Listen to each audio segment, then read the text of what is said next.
Good morning. My name is Chris Cathers. I'm the Executive Director of the Kentucky Arts Council, and I want to welcome you to our Creative Industry Summit Series. And today's topic is the Homer Ledford Award. The Kentucky Folklife Program, which is based in Western Kentucky University, and presenting the Homer Ledford Award in 2007. Named after the influential stringed instrument maker who lived in Winchester, this award is given every other year to a Kentucky luthier who demonstrates outstanding craftsmanship and is celebrated by the communities of musicians they serve. In this webinar, Kentucky Folklife Program Director Brent Bjorkman will interview violin maker Tommy Case of Georgetown, who received the 2023 award, and musician and folklorist Dr. Tom Adler, who nominated banjo maker Arthur Hatfield of Glasgow, the 2025 awardee. This webinar previews the live award presentation, which will take place at the Kentucky Crafted Market on Saturday, March 8th, in the Kentucky Horse Park's Alltech Arena. So we're very excited to have everyone joining us today. But before we get started, I'd like to provide a land acknowledgement. We do this at the beginning of public meetings. And with this land acknowledgement, today we stand on ground occupied by ancient peoples whose history has been lost, but whose legacy remains. The evidence of these ancient people can be seen all over Kentucky through the mounds and artifacts left behind. Today, over 170 American Indian tribes are represented by their members living and working in the Commonwealth. Let us honor those who were here and those who are here now, and build on the legacy of stewardship of the land they left for us into the seventh generation.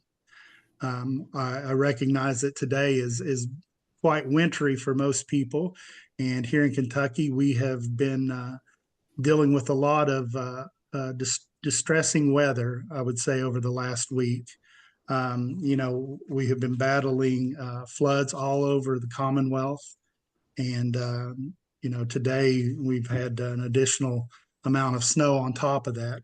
So I do want to take a moment and, thank Governor Beshear for all the work that's been going on the grounds as he's been touring around the state, seeing all the devastation that has been going on. And Team Kentucky has set up a storm relief fund. Governor Beshear established this fund to assist those who are impacted by the floods and the severe weather systems that began on February 15th of 2025.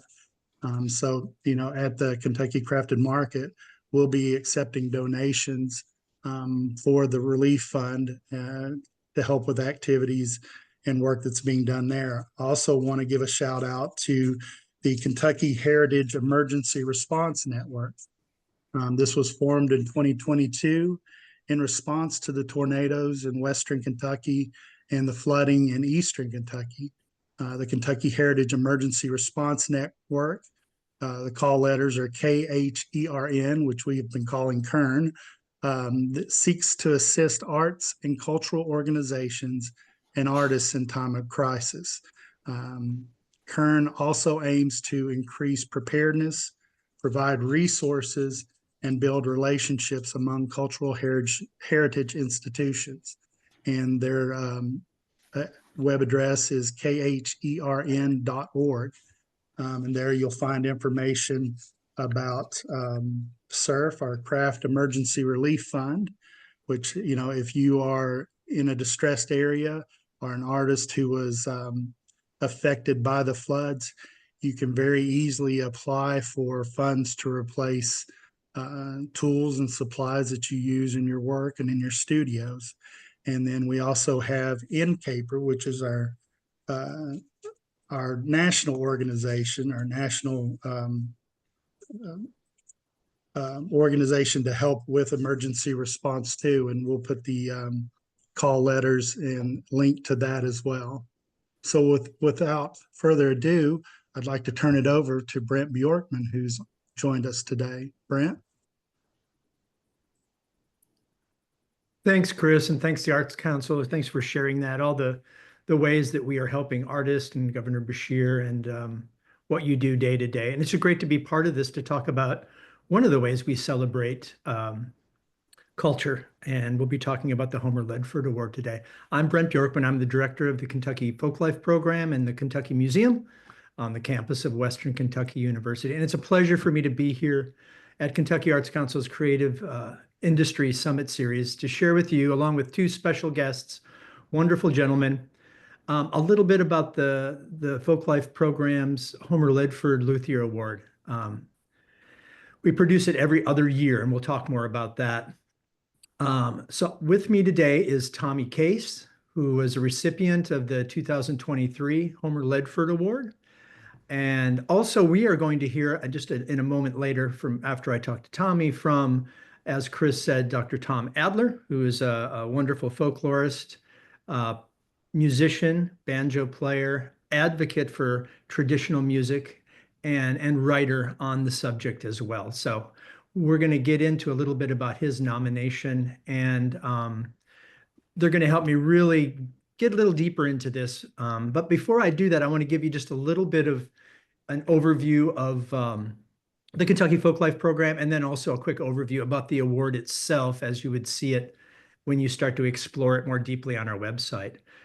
So beginning as part of the Arts Council and Historical Society in 1989, the Folklife Program has its mission to document, present, and conserve traditional arts and cultural heritage of the Commonwealth. And we do that in a number of ways. We conduct regional documentary projects ourselves. We create traveling and static exhibits at the museum. And we work with the public on educational training programs to teach our own documentation skills to community members. In 2012, Western Kentucky's Folk Studies and Anthropology Department became the new home, and I became director, and I now split that time between KFP and the Kentucky Museum. And I also have a wonderful employee who does a lot of the community work and outreach, folklore life specialist Camille Maria Acosta. So each year we partner with our longtime collaborators. The Kentucky Arts Council couldn't do a lot of things we do without them, with the Community Scholars Program.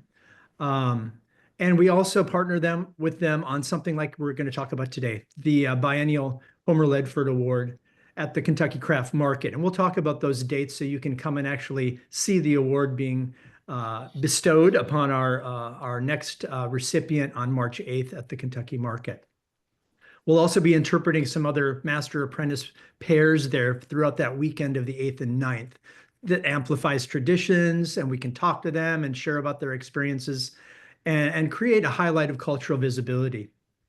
So what is the Homer Ledford Award? So since 2007, the Folklife Program's Homer Ledford Award has been given to Kentucky luthiers, those who have demonstrated outstanding craftsmanship in building, repairing, and setting up instruments. They share a sense of mastery in the making, to share the excellent tones and playability of their instruments. And those people recognized in time again by their communities of musicians that they serve. It's really a community piece to honor them for what they do. This award is given in honor and memory of somebody we all know and love, master luthier, musician, and educator, Homer Ledford. Known for his superb craftsmanship, impressive productivity, and inspiring innovation, generous spirit, and willingness to teach anyone interested in the arts, especially his arts, Homer had a profound impact on musical communities throughout Kentucky and far beyond. Those honorees chosen for this award exemplify Ledford's passion in instrument creation and passing on the importance of music and community, and that's what we're here. That's the big part of this, and having our special guests here. So without further ado, I'm going to do it in the order that I just mentioned. We are going to, and you see him here, we're going to talk to violin fiddle maker Tommy Case and talk a little bit about his trajectory in life as an artist, builder, and an educator and friend of all luthiers in the state. We're going to talk a little bit about his award, but really I think what we do when we do a narrative stage like this, it's really great to talk to him. And Tommy, I'd like to maybe start out by talking to you a little bit about how you began being connected to the Master Apprentice program that's administered by the Kentucky Arts Council. I know that a little bit about your history, but I know that I may be wrong, but I think it started out with one of our grand luthiers of the state getting to know Mr. Huckabee. Could you talk about that and maybe direct us into the trajectory of your life as maybe a student first, and then we can jump into your work as a master? Sure. I started out really collecting violins. I would go to antique shows and so forth, and start buying up old instruments. And then I would, of course, a lot of them needed repair, so I would go to the luthiers here in Central Kentucky. That included Homer Ledford, Lonnie Miller from California, Kentucky, Art Mize, and so forth. And that's really where I started meeting and getting introduced to the work that they do, is through the collection of violins that I have. And from that point, I met Bill Huckabee. He was my mentor in this process, and that started about in 2002. And I really was a friend with him and worked with him until he died, or until he passed away in 2009. So my love for music, of course, traditional music came before that. And I would go to bluegrass and traditional music festivals here in Central Kentucky.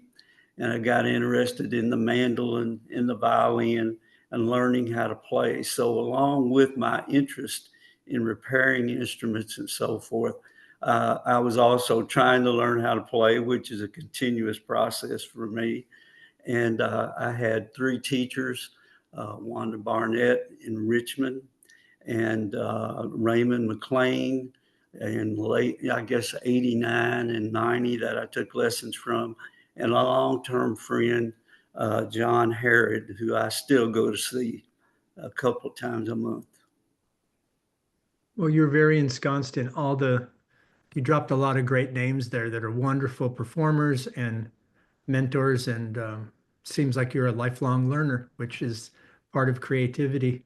Um, Well, I tell John Harrod all the time that I don't like to do crossword puzzles, but I'm in my late 70s, so learning a new fiddle tune, every month or so is my way of trying to keep my mind engaged in doing something that I enjoy. that's great. Your connection to the actual Master Apprentice program of the Arts Council, some of these were informal. I mean, we kind of got the idea that you've evolved into exploring your creative style as learning tunes, but then also thinking about building. And was your background in? Did you have a construction background, or? No, matter of fact, I graduated in 1970 from UK, and I started working for state government. I worked 47 years in what's called now the Governor's Office of Technology.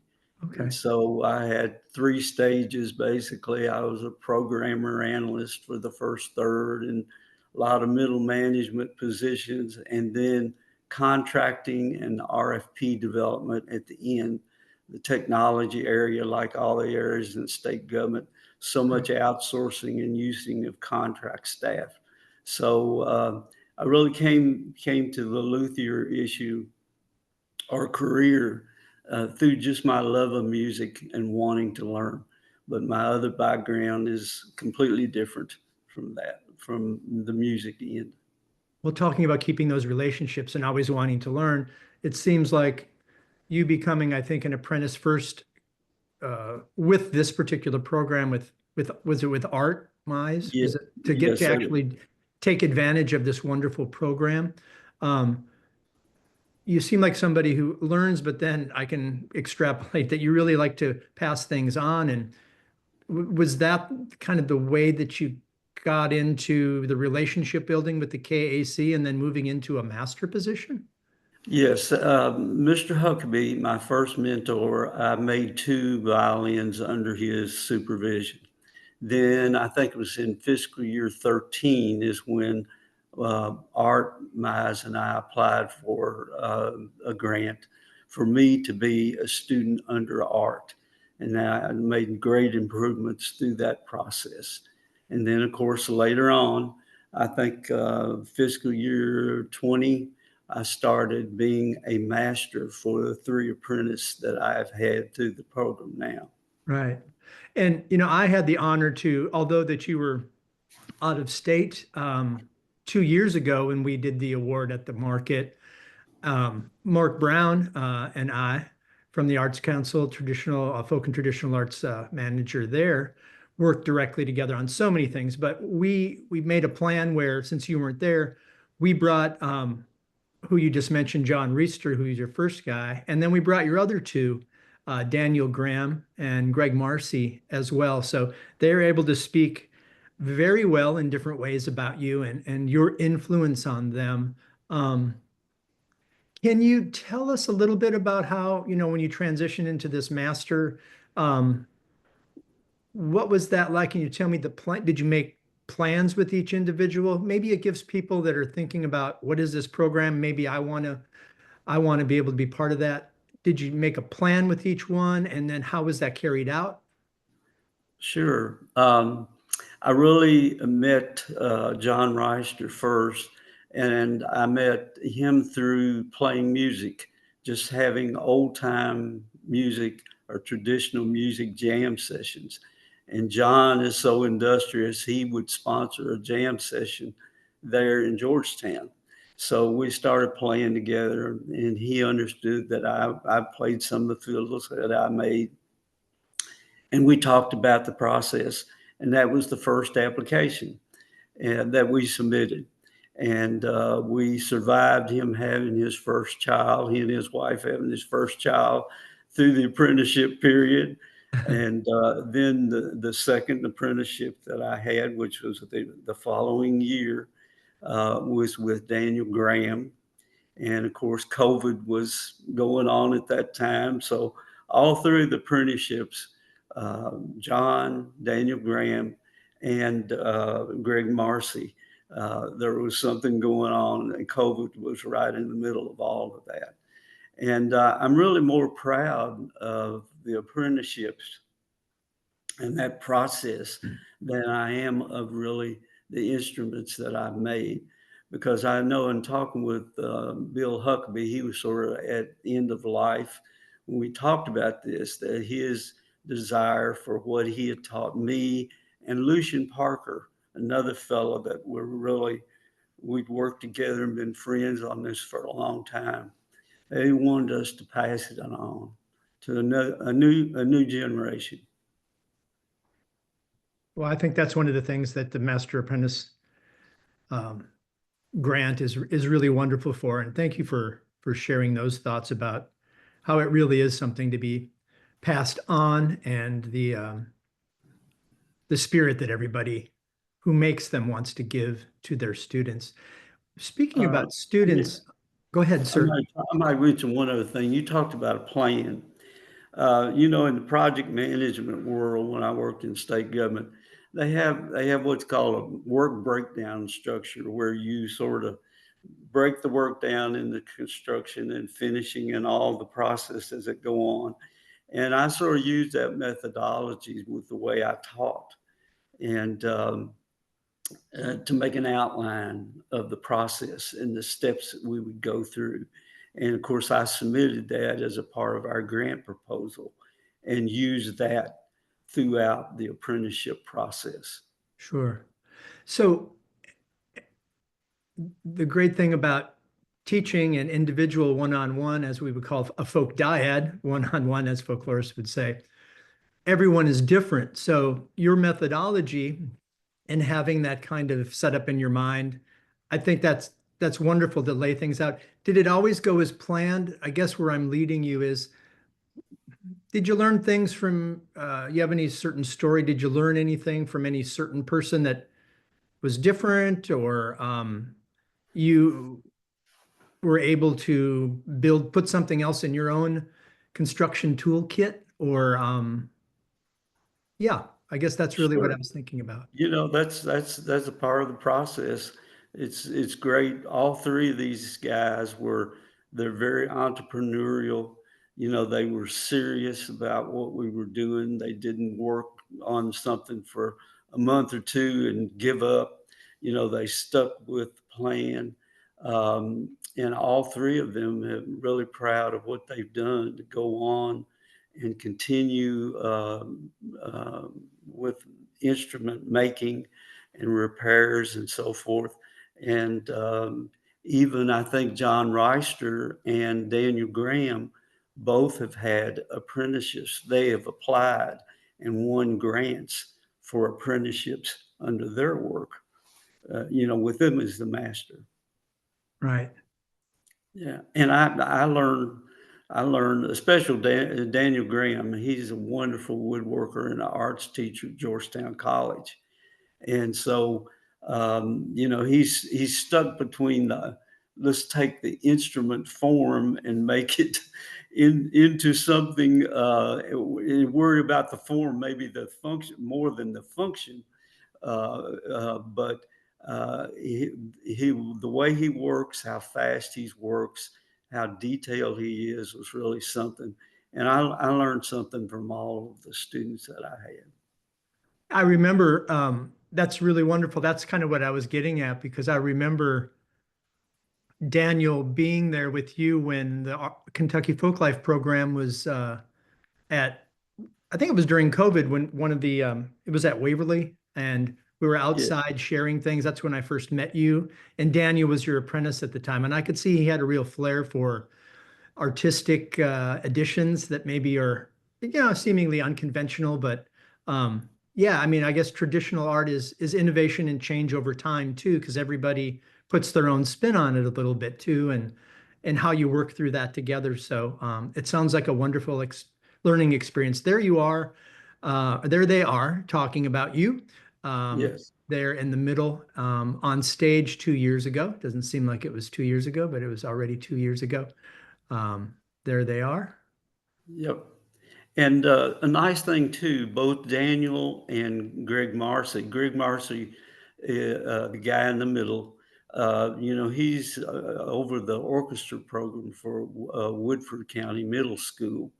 He and Daniel Graham, that's sitting on the end, are both professional educators. So I feel like that's a real plus in that they are already teachers and people that share and so forth.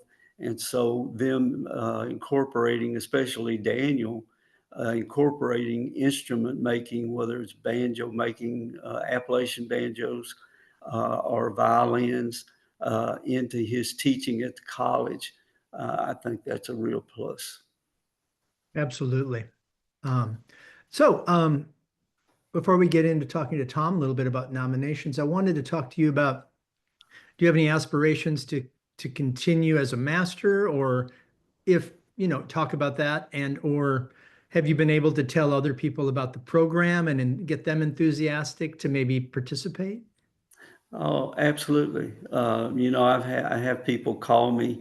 I think the requirements for the portfolio work, that they've already done. I mean, that's a significant thing. And this is not something that you can do remotely. You have to sort of live in central Kentucky, maybe as far afield as maybe Louisville or northern Kentucky or whatever, but you have to do this hands-on, during the finishing process and so forth. And so I just haven't paired up with another person as of this time that I think has got the background and basically the shop tools and so forth, to be able to do it. And that's the only limiting factor. I know the other thing is too, all of the apprentices that I've had are men. I, of course, would like to find a lady that would be interested in this as well and be serious about it as well. Any final? I didn't talk as much about John Reister. John has really done well. He sells violins on a commission basis where people see his work, and then he develops the instrument or makes the instrument and sends it to them.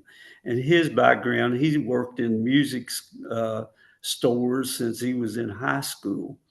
And he's also the host of a bluegrass music program on Saturday mornings at Moorhead University.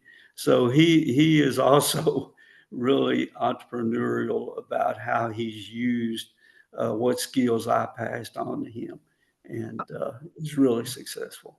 He is, and he's a wonderful person that's always very approachable, and I think he's very proud too. You know, he was telling me that he provided a fiddle for Jesse Wells, who's a good friend of many of us, and who currently plays with Tyler Childress, who's another Kentuckian. So it's just wonderful, this Kentucky energy that continues on with your help.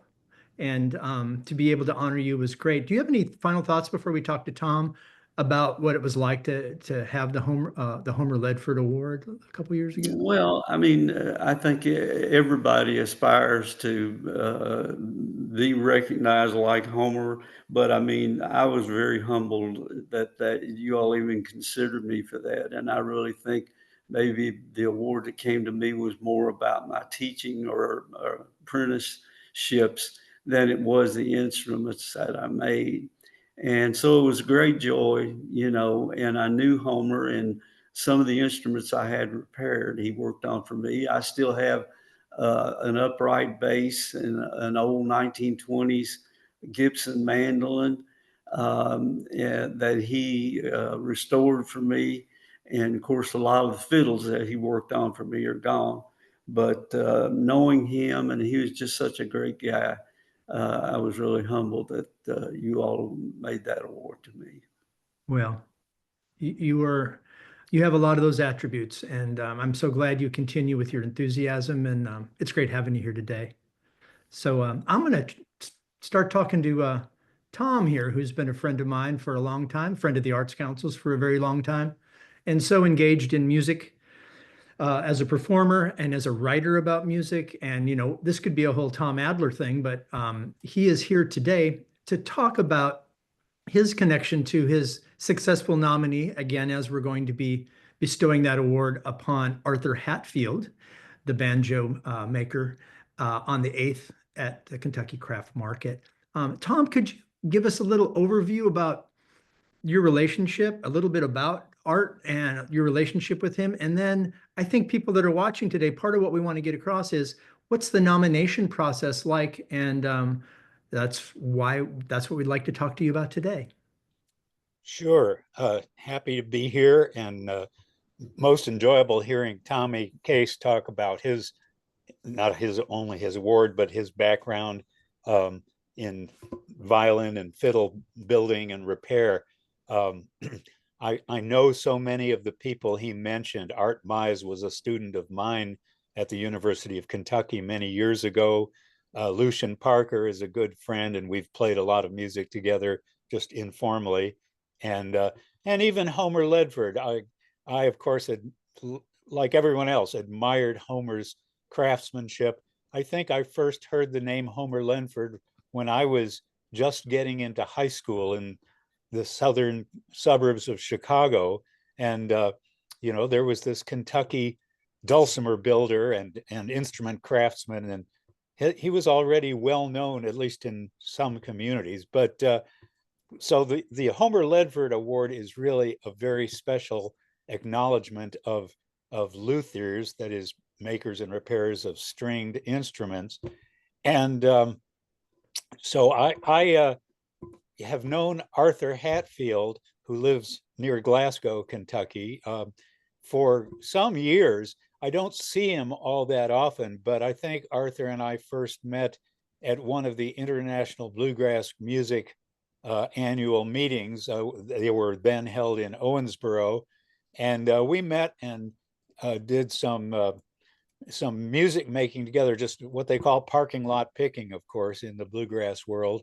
And Arthur and I met up, and there's a picture of Arthur right there as he looks today. And he's a marvelous craftsman in his own right, and a fine bluegrass musician as well. he became interested in this music, primarily bluegrass, and he plays a number of different instruments, not just the banjo. But he and I, kind of bonded by playing together, literally in a parking lot in Owensboro, Kentucky, probably in 2002 or three, something like that. And we've known each other ever since. I think I last saw him in person at the funeral services for a mutual hero, J.D. Crowe, who lived and died near Lexington, Kentucky. And I've long admired Arthur's work as a craftsman and repairer of fine bluegrass banjos. He has a website that lists all the different models that he makes. And actually, if you bear with me for a second, I think I will try to show that. Let's see, I can, well, I'm not sure how to do this. Share the video or the image of his banjos on his site. He has normally 8 different regular models, but he's built custom models as well. And they're, they really are all excellent banjos. He has an amazing reputation in the world of bluegrass banjos, because a lot of performers and professional musicians have found that Arthur's craftsmanship is second to none, and his banjos are considered to be quite affordable as well. These 8 models that I'll mention were the Buck Creek, and that was the name of his own bluegrass band, Buck Creek. He also has one called the Special. There's the Celebrity, the Aurora, the Stony Creek, the Rocky Hill, and the Woody, which is a bluegrass banjo that doesn't have the very heavy tone ring that most bluegrass banjos have. And the Woody lacks that, but still has a great sound. And finally, there's the Feud banjo, which is a kind of a celebration of Arthur's own background and heritage. He's a descendant of Devil Anse Hatfield, and if you know of the famous Hatfield-McCoy feud of the early 1800s in Kentucky, Arthur created a banjo model, a very fancy one called the Feud. Pictures on the resonator, pictures of the original Hatfield and McCoy who were feuding back then, and so his again, the models of banjos that he normally offers are really well known for their quality and their affordability as well. He, a lot of banjos today in the bluegrass world, they often start for professional grade instruments at $3,000, $4,000, $5,000, $6,000, $10,000. There are early important instruments that can easily cost $150,000. Well, Arthur's instruments are mostly in the $3,000 range, and yet for that price point, they're extremely high quality and well known for that. So Arthur, at any rate, has been building banjos for 24 or 25 years. And though I don't own any of his instruments, I know a lot of people who do. I've admired the sound and craftsmanship that goes into them. And it's just been an honor to know about Arthur. So knowing all that and the fact that he had not previously been given the Homer Ledford Award, several years back, I saw the announcement that the Arts Council and the Folklife Program issue every couple of years, asking for nominations for outstanding Kentucky luthiers. And so I didn't tell Arthur I was applying for him back several years ago. I did get in touch with his late wife, Beverly, to say I was doing that. And though he didn't get the award in 2023, of course, Tommy Case did, as very well deserved. But I reapplied, and people are encouraged, if you make a nomination for the Homer Ledford Award, to not only nominate someone, but if that recipient doesn't, or potential recipient doesn't receive the award, you can reapply. And I did that, and was delighted to create, the application letter. And so I've gotten to know Arthur even better, even though we're at a distance. I expect to get to spend some wonderful time with him when the award is actually given to him March 8th at the Kentucky Crafted Market here in Lexington. And so, I look forward to that time, and maybe Arthur and I can pick a tune or two together. I'll play one of my banjos, and which is not a Hatfield, unless he brings two or three, and then we can both play some of his instruments together at that award ceremony. But I'll mention in passing that Arthur has long been someone that I was aware of, not only personally, but as a craftsperson in Kentucky. I'm, not to toot my own horn, but as a folklorist, I've long been interested in craftsmanship in Kentucky, and I created something called the free online Kentucky Crafts Encyclopedia. And it's, a lot of people are like to argue about what is craft versus arts. And of course, you'll never resolve that particular controversy. Both terms overlap. I like, in particular, a definition of crafts that came out of traditional crafts studies in England.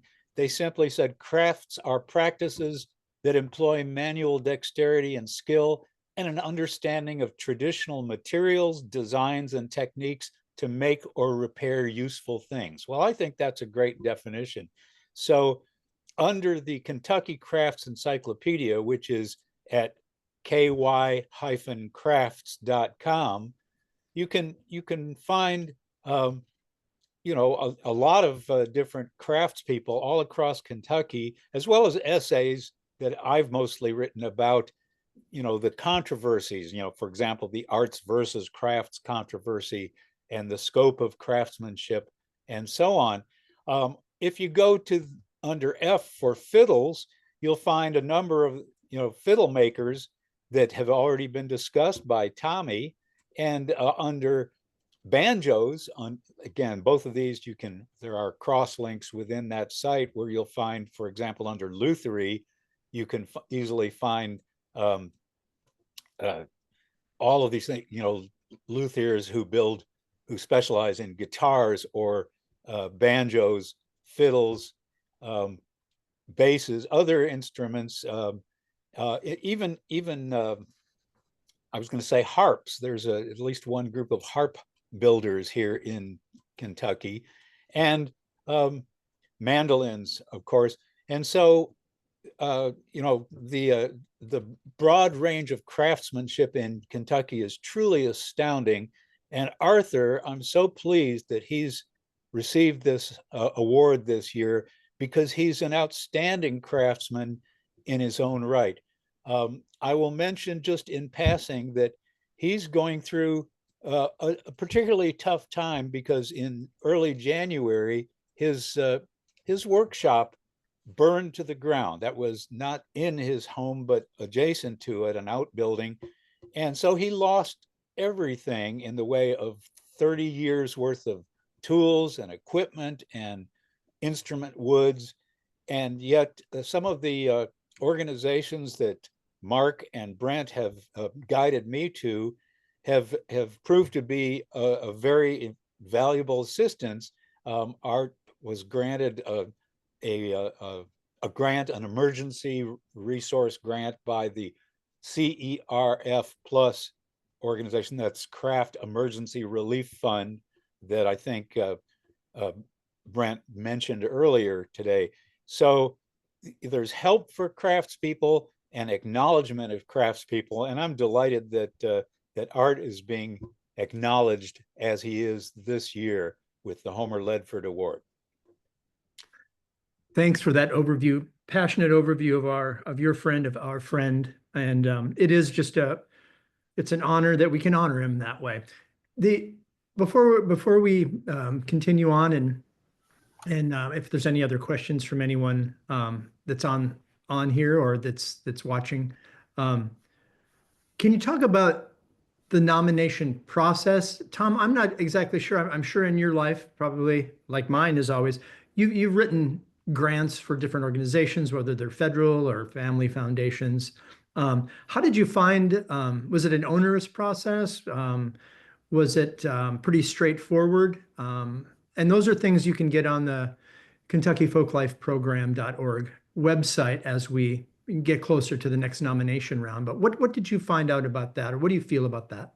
Well, I don't think the process is very onerous. I've nominated various musicians for various awards over the past couple of decades, and pleased to note that in many cases they've received those awards, governor's awards in the arts, an honorary doctorate from my friend bluegrass banjoist J.D. Crow at the University of Kentucky, and in general, the nomination process is not necessarily a difficult one at all.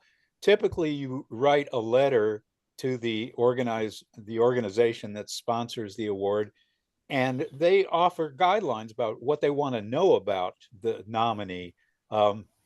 Certainly, that person's qualities as a craftsman, in this case for the Homer Ledford Award, and the scope of their work, whether or not they've been recognized by the community whose products their own work enables. So again, in the case of Arthur Hatfield, right on his website, there's a long list of musicians who endorse and use Hatfield banjos. So, and that's very instructive because they talk about, in their own words, the power and the beauty and the artistry of the banjos that Art has built.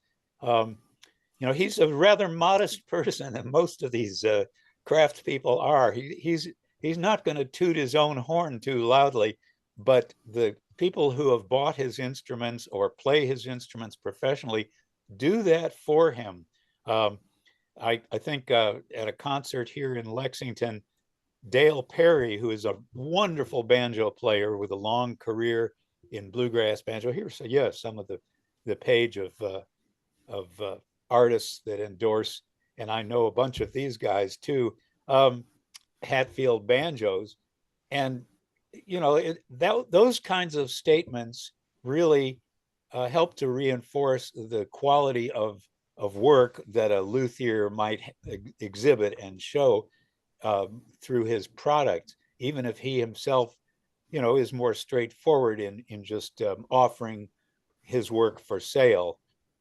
That's true, of course, on Arthur's website, but I'm glad he has this page of artists' endorsement, and I know so many of these folks, and again, they're out there playing them. Dale Perry, I started to mention, was the first one I saw playing one of Arthur's woody banjos. And, I'm in my upper 70s, and bluegrass banjos are pretty heavy instruments. Well, the woody, since it lacks a heavy metal tone ring in it, is 2 or 3 pounds lighter. And that's a great advantage to those of us who get tired standing up and holding a heavy banjo.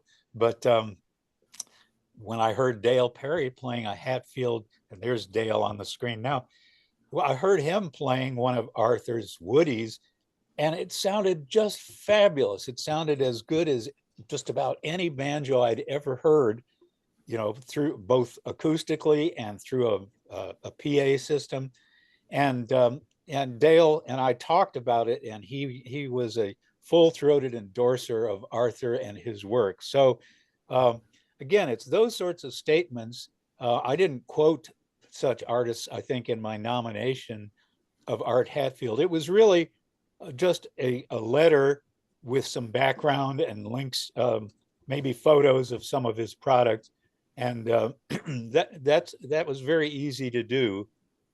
So it's an easy process to nominate luthiers for the Homer Ledford Award. I'll add that there are craftspeople involved in music in Kentucky that are not luthiers at all. I've recently became acquainted with a Navajo flute craftsman. Well, that's a woodwind instrument, not a stringed instrument. He's the crafter of the month this month, Fred Nez Keems, originally from New Mexico. And so, you know, the range of craftsmanship in general in Kentucky is absolutely enormous. And I hope people will browse through the ky-crafts.com website just to get a sense of it. And you'll find, again, a lot of really great mandolin builders, banjo builders, fiddle builders and repairers, and links to their own websites or contact information for them. So it's really, I hope, quite a resource that people would enjoy exploring. Anyway, I encourage people who know luthiers of all sorts around town. George Joachim, for example, who builds violins, but also the oud, a Middle Eastern lute-based instrument. You know, I've met so many of these folks, and they don't often really, you know, toot their own horns very loudly. They might have, you know, they might have a Facebook page or a website. Yeah, there's George playing the oud. He's next to, in between Brent and Art Mize, who was, I think, before Art even began building and repairing violins. I did a class at the University of Kentucky as a folklorist in the 80s. I did a class on the history of bluegrass music, and Art was one of my students in that class. I got to know George Joachim separately, listened very happily to some of his music making around town at different restaurants. And as I said, I've met, you know, Lucian Parker and so many other great craftspeople. And I knew Homer somewhat. Homer repaired a couple instruments of mine, and I had the opportunity to visit with him, and we even played a bit of music together. So the luthiery and craftsmanship in Kentucky is simply astounding. And I'm so pleased, not only for Art Hatfield's sake, that he's this year's recipient of the Homer Ledford Award, but that all of these great luthiers and, you know, builders and repairmen of stringed instruments can be honored by the Arts Council and the Kentucky Folklife Program. They deserve such honors.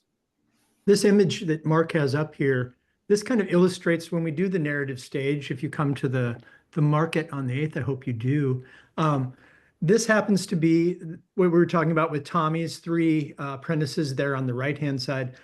And as Tom was talking about, we have George, and then next to him is Art Mize. So all these worlds are coming together because Tommy knows art as well. And Art Mize was the nominator of George 2 years ago. Because of COVID, 2 years prior to that, we actually bestowed the award on 2 folks because we couldn't hold it in 2001. So bringing both the master awardee together with the nominator helps us, like we're doing today, articulate the passion and the craftsmanship. Like Tom said, it's amazing what Kentucky has here in the form of craftspersons, people with musical passion. So again, we hope we keep talking about the 8th, but it is such a wonderful event. And we have such a wonderful area to be able to talk, and the stage that we're on. And then we have a folklife zone that day, where throughout the 2 days, we're going to have a couple of white oak basket makers there, Michael Weil and Scott Gilbert. And we also have African-American quilters there. So we'll bring them on a separate stage to do those kinds of talks, similar like we're doing today, to share the creativity and the passion of everybody involved in this, and to honor those oftentimes, as Tom said, and as you experienced with Tommy, very humble people who are honored, but might not see themselves for the greatness that they are. So thank you so much. And also, Tom did say, and we talked earlier about, should I say that I wasn't successful 2 years ago? Well, I hope this shows, and I hope you experienced that the Kentucky Folklife Program, and I see Camilo Costa, who I mentioned before, our folklife specialist, who does so much of our outreach and being able to put these types of awards together and so many other programs. We are really friendly people. Mark Brown as well, who has been doing this work for his whole career with the Arts Council. We love to help you navigate things. We try to make things as simple as they are, but we can tell you if you're uncertain about what things to bring together for the grant, we are there for you. So, watch the Kentucky Arts Council website, the Kentucky Folklife Program website. It's pretty easy today. If you can't remember different URLs, to just Google those things or give us a call once you get to our website, because some people are kind of apprehensive about websites. They might not be technologically savvy. We're happy to just do what folklorists do when we're doing field work, is talk directly to you.